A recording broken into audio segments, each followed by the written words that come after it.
Hammaga salom do'stlar. Sizlar bilasizlarki, mana sizlar o'ynagan o'sha oddiy Minecraftni hozir Google yo'q qilib qo'ygan. O'sha do'stlar bilan ulanib o'ynagan oddiygina Minecraft hozir Google'da yo'q. Google Play'da topolmayapti. Ko'pchilik ularni Telegramdan tortyapti, juda g'alati narsalar qilyapti. Lekin bu Minecraftni o'ynayotganing sababi buning funksiyalari ko'p emas, lekin juda chiroyli va do'stlar bilan o'ynagan qulay. Xo'sh, va men buni hozirlar qanday tortishni o'rgataman. Buning uchun biz Play Marketga kira olamiz. Play Marketga biz Minecraft deb yozamiz. Y bilan emas, I bilan, ya'ni Minecraft. Xo'sh, va biz Minecraft deb yozib olamiz. Mana chiqdi. Endi bosamiz va bizda 3 xil Minecraftlar chiqadi. Darajada 4 xil. Lekin ular hammasi bir xil, megabayt har xil, lekin o'yin usullari bir xil. Men bularni tortib sinab ko'rganman.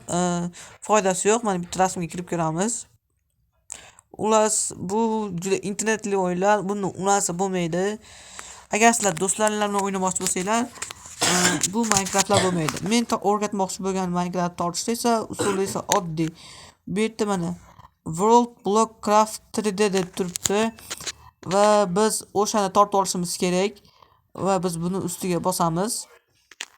Mana ko'rib turishingiz mumkin.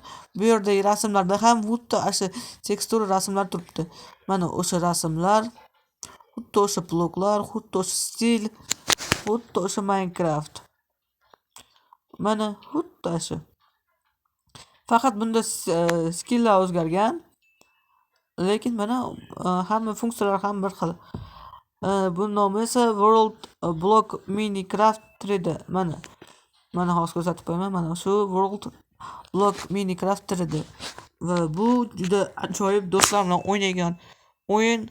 Minecraftning yangilangan versiyasi desak ham adashmagan bo'lamiz. Demak, sizlarga hozir kirib ko'rsatib beraman. Mana biz kirib oldik. Buni menyusi o'zgargan. Skillari ham ikkita yangi skin qo'shilgan, lekin ba'zi skilllar xuddi shunday turibdi. Mana Stephen Alex va bu yerda o'sha Minecraft. Agar sizlarga shu video yoqqan bo'lsa, obuna va like tugmalarini bosib o'tib ketinglar. Unda hammaga xayr.